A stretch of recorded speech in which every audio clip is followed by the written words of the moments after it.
Miguel Antonio Garza, and I've been here for, what, 3.5 months, right? Something like that. What? Something like that. I think I've been here. It's like 3.5 months. Perfect. And your name?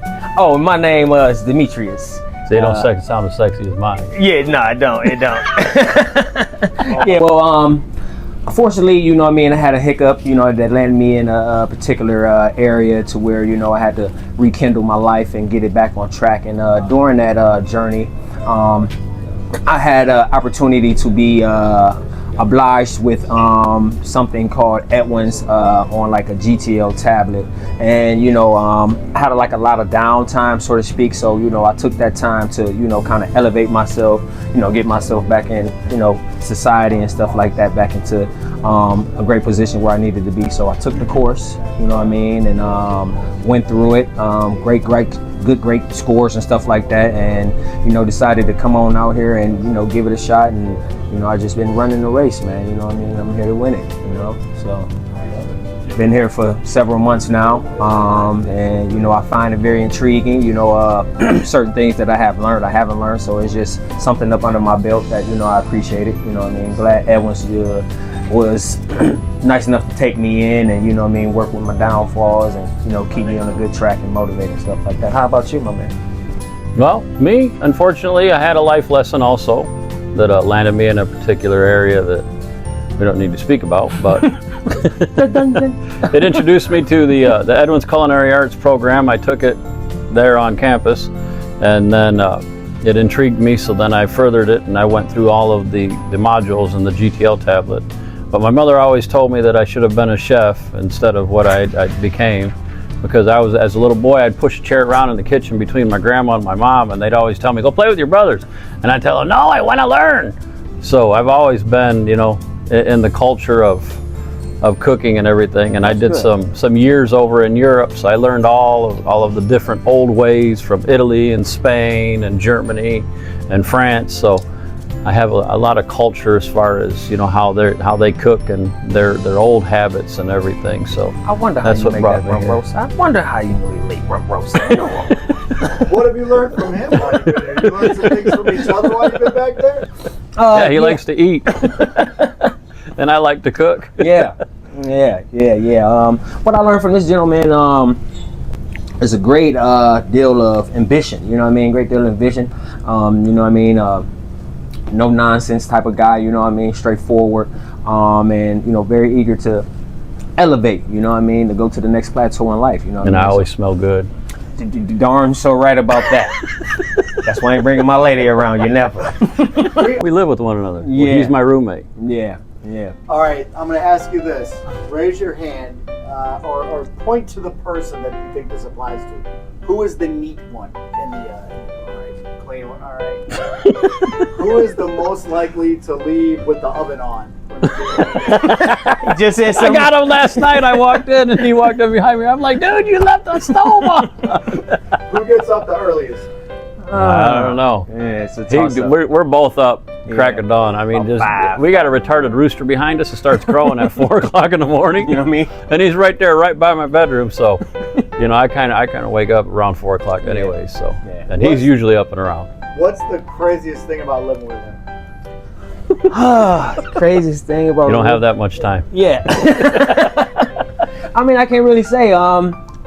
The craziest thing is, I don't know. I can't really say it's crazy. You know what I mean? Can't really say, man. He's just a outgoing person. Now, the craziest thing I can say is his delivery about if I say something, he might come back with some crazy stuff and cut me off guard. You know what I mean? I'm like, I wasn't ready. You got me. Yeah. What's the craziest thing about living with him? He's tell him about personal business. Man. I'm not going to tell none of your personal business. The craziest thing, I mean, he's just a great guy all the way around. Really, I mean, we get along well. I was blessed when I got the roommates that I got because we all coincide very well. We understand each other's boundaries, and you know, I mean, it works real well. It's a very well-oiled machine that we got going in there. Living with roommates, you know, when you get out from being incarcerated and you're living with roommates, is that a hard transition? You know, from where you came from to living in these apartments with other guys? It can be, But like I said, I was blessed with two awesome roommates. We have another one that's basically the same type of personality and character as what him and I are. So we all get along real well. We like to pick at one another, and but we're there for one another. If like when I cook for everybody. I mean, I don't just cook for my roommates. I usually cook for everybody. I'm the oldest of 11 boys, so the amounts of food that I cook are humongous. I haven't learned how to taper it down yet. So everybody gets to benefit from when I cook, and that's usually on Sundays. Everybody knows. They'll text me, "What are you cooking today?" Pork chop in the refrigerator. And I bring a lot of stuff from. Yeah, he's the refrigerator. He's my garbage disposal. But I bring a lot of the foods from the old land. Like I was gonna make chicken spaghetti. What was that? Last weekend or the weekend before? The weekend before, I was gonna make chicken spaghetti, and I ended up making some stuff called chicken cortagno, which is what this little 4'0" Italian woman, I was dating her granddaughter.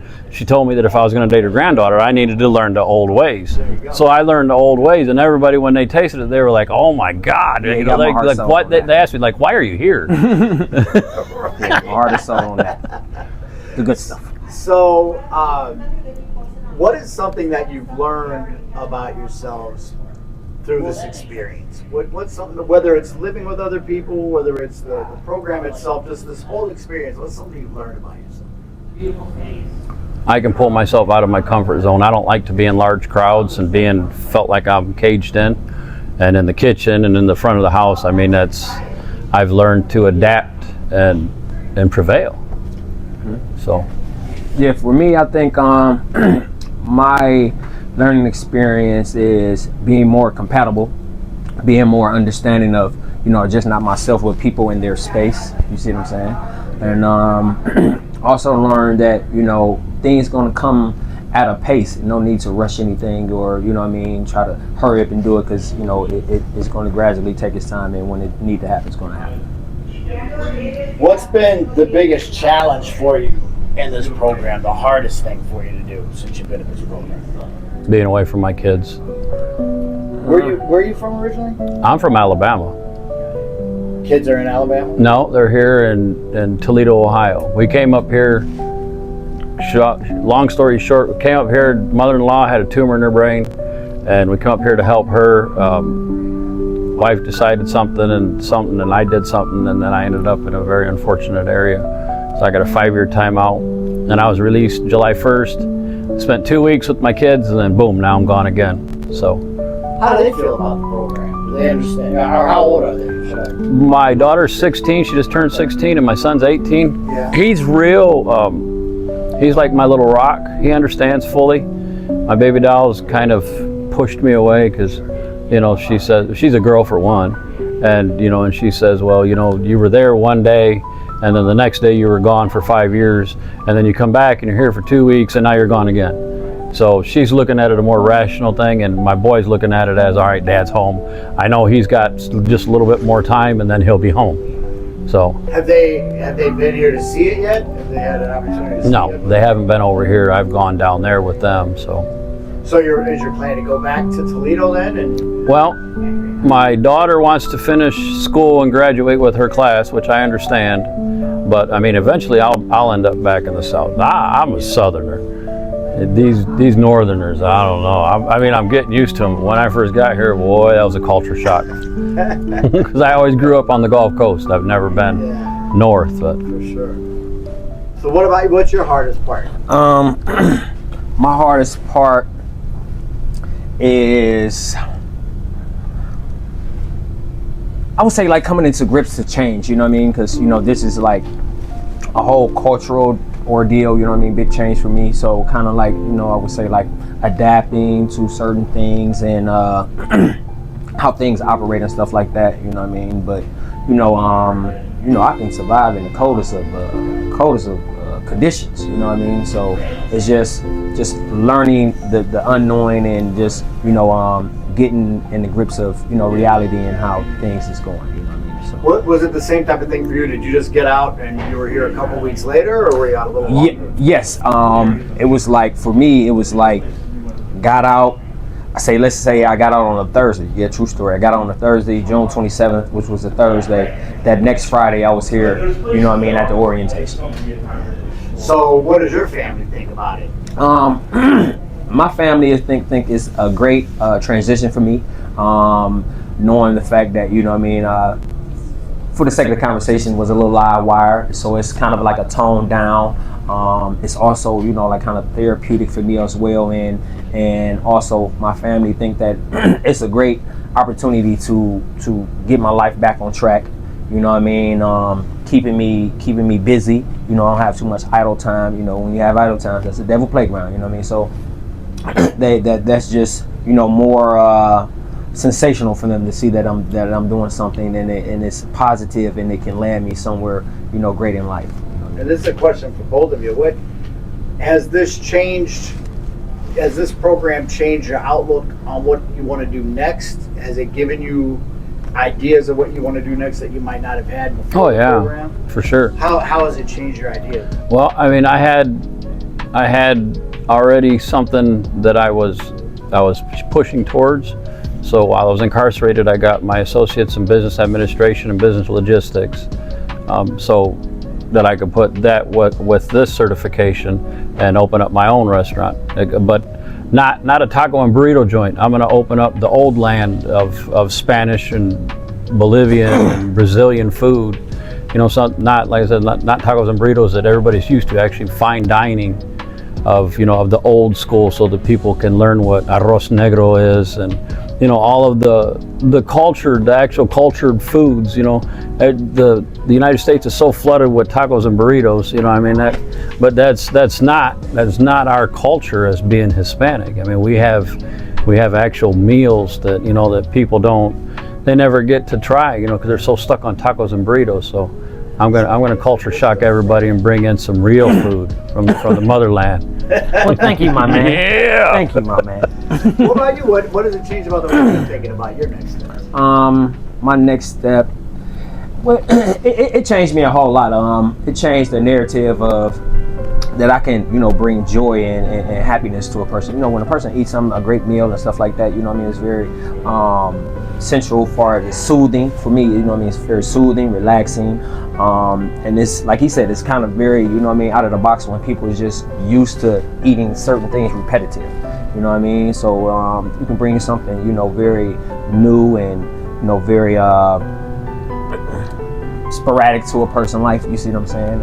So my next step would be, you know, because growing up I was always using things with my hands. So, you know what I mean, I did had an idea of, you know, wanting to do a little food truck and stuff like that. So this kind of, you know, boosts my, you know, my confidence on, you know, I can kind of really pull it off, because it kind of helped me, you know, interact with people,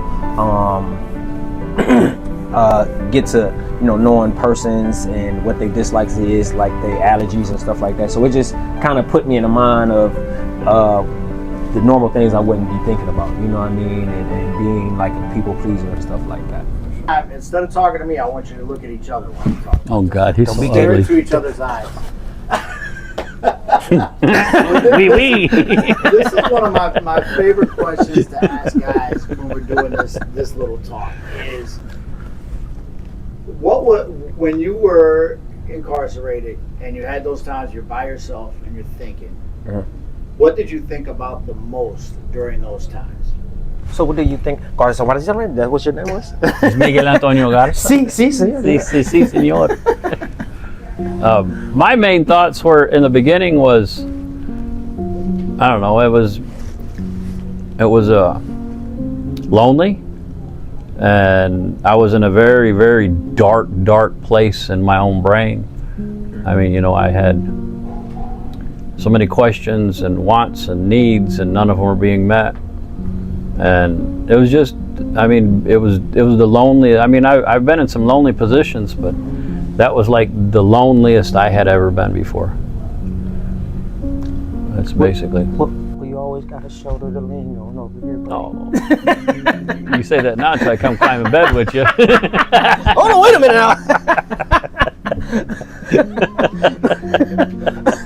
No, but for me, you know, I can kind of sympathize, you know, with what he was saying, you know, but it was more of a place that, you know, with my situation, I was kind of blessed, because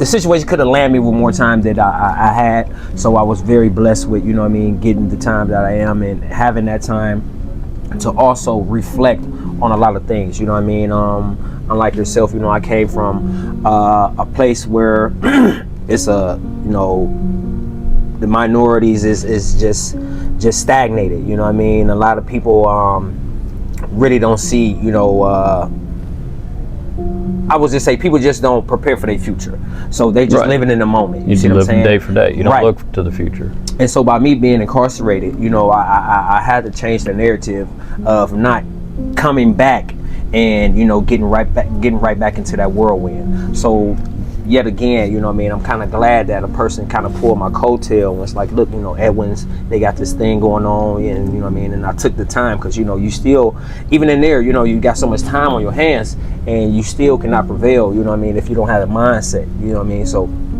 I think that's what separates me from the rest, you know what I mean. The mindset for me is one to prevail, you know what I mean. I'm 40 years old, you know, I got a 16-year-old son, so it's just like really not no game plan. It's not really no, I just twiddle my thumbs and just work out and try to get out here and get big, you know what I mean, because sometimes you can intimidate people with your side, you know what I mean. They, you know what I mean. So I just know the times was really drastically changing. So for me, I just had to buckle down. I'm always picking a word for the day.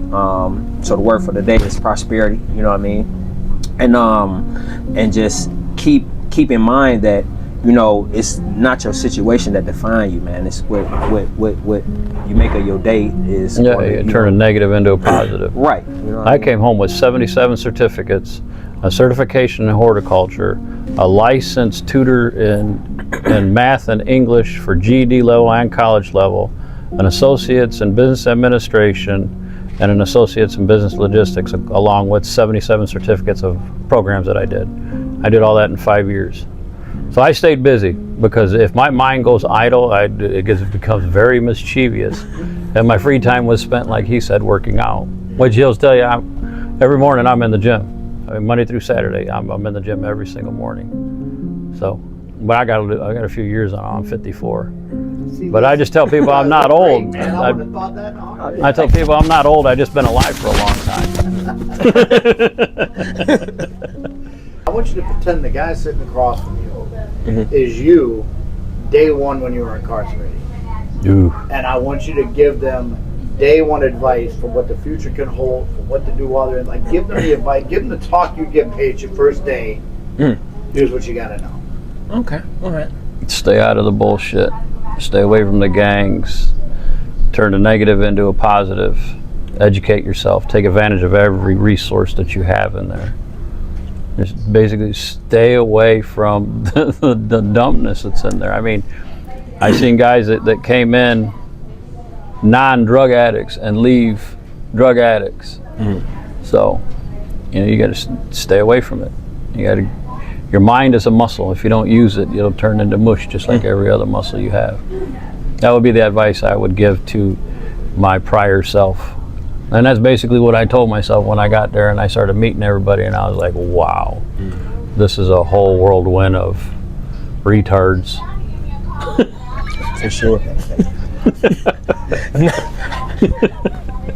Hey, this is your first time, man. I don't know what you're down for, but listen, man.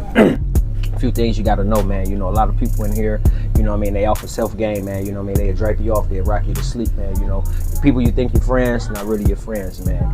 And don't accept that Debbie over there on that punk of yours, because that's an invocation to Peter Beach. Now, when we go outside, I You got some big breastises and uses red M&Ms for lipstick. tell you about Peter Beach, but anyway, keep yourself busy, man. You know, keep yourself busy, man. Get into these programs. There's a lot of things. Sign up for, you know what I mean? Sign up for these programs that's on this board. Also, man, you got to get into the head of your caseworker, man. Be on her, you know what I mean? Be on her. Yeah. She gonna be slacking up, but be on her, man. You see what I'm saying? First come, first serve. Now, I don't know what type of guy you is, but it look like you the type of guy that want it better for yourself, man. No matter, like you say, you know, you're in here, there's a little hiccup, you know, things happen, but you know what I mean? You always can get yourself up and dust yourself off, man. And I don't know if you got kids, you know, whatever you're doing here, man, make sure you do it for your kids. Let them know this ain't the place where they need to be, you know what I mean? For so sure. Be that fine example, you know what I mean, for you, yourself, and anybody somebody else that you come across that got a good spirit and heart. You know what I mean? So, Yeah. and stay away from Pookie right Yeah. there. He looking at you. So that we got the hard stuff out of the way. Let's have some fun. Yes, So, sir. Oh, we weren't having fun? oh, that was fun. I shouldn't say that. That was a good time. The red M&M lipstick. We're looking at people a little different. We got Thanksgiving coming up. Yes, yes. You got to lay out 3 items that are must-have for Thanksgiving. What are your 3 must-have items for Thanksgiving dinner? Unity, food, and friends and family. I meant 3 food items. Yeah. Three elements of the dinner that you got to have. Three things you're cooking. Well, to me, guys that had a turkey. Or ham. or ham. Yeah. Turkey and ham for sure. And for me, gotta have that good stuffing. Yeah, man. cornbread stuffing. Yeah, gotta have that good stuffing. Yeah. Now the third one is a toss-up. I don't know. Well, it's traditional, so I would say Green bean casserole. I would say yams. With bacon. Not French onions. Gotta have bacon on top. I would say yams or that big can of cranberry. That Cranberry. You slice up, Yeah, you know what I that's mean? pretty good too. But I like my green bean casserole with bacon. For sure. I like it. I like it. Yeah. So, how is this year at Thanksgiving time going to be different than last year for you? Well, for me, you know, I get to spend it with family. You know what I mean? Around this year, last time, you know what I mean, I was somewhere on the bunk doing count time, thinking about a turkey breast. You know what I Yeah, mean? you get some turkey in a piece of foil wrapped up with some slop and a damn crab shell.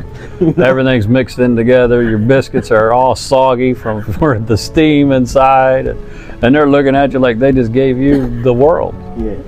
So it would be family. It would be family and freedom for me this time around. So, if we get back together and we have the reunion in 5 years for you two, you're down south, we bring you back up, you're here, we're hanging out.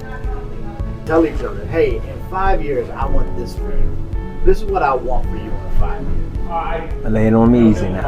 Okay. In 5 years, I want you to be more educated on the good smells of cologne. For sure. Instead of coming to me all the time to ask me. No, I want you to be prosperous. I want you to be at the top of your mountain. I want you to be looking down at everybody and bring them up with you. That's what I'd like to see. I'd like you to see you succeed in everything that you have goals for yourself. And like I said, it's lonely at the top. You got to bring people up with you. Mm-hmm. That's what people forget. When they get to the top, they forget that everybody below would like to be where they're at. So, and it's lonely up there, so you got to bring people up with you. That way you have your people with you. Everybody's on the same level. You know, not, oh, I'm the only one that knows how to make this type of gravy, or I'm the only one that knows how to barbecue my ribs like this. No, you got to spread that in order for that to continue, because your time isn't promised. Tomorrow's not promised to you. Facts. So you got to teach other people how to do what you can do. That way it continues. That's how traditions start. And that's how so many foods have gotten taken off of the table, because people only know how to make tacos and burritos. They don't know how to make arroz negro with squid and use the dye to turn the rice black and the flavoring. They don't know how to do that. So that's the same way I say with you. I hope you prosper and you bring people up to your level. You know, that way your mentality, your mind, and everything that you can do continues. That to me is a good legacy. That's how you better the world, because you know then the world knows what you know, and they'll continue pushing that on. Yes, Lord. Without it dying, because so many people they get a hold of a recipe and they tweak it to where they like it and they're like, oh, it's mine. Mm-hmm. You know, like that little critter off of that one show that gets the ring. It's all mine. It's mine. For sure. You know, so spread that. For sure. So on this 5-year journey, man, I'm definitely going to keep that in that good memory bank. I'm definitely going to utilize some great good words of kindness you shared with me. And yes, sir. Yes, sir. So my 5-year attribute for you is to, you know, keep on the great journey that you're on, man. You know, keep prospering, man. Keep your legacy alive, man. Keep Keep people laughing. That's so. You know I like to Keep do people that. that great aroma you come through. Keep changing the room atmosphere, my man. Yes, sir. Yes, sir. Also, man, I wanna reunite with you, and you know what I mean. You have some a good amount of land. You know what I mean. You're in your home area, man. You know what I mean. That's what certain people don't understand, man. You gotta reach out, get you some land, get something that you can trickle down to your family. You know what I mean.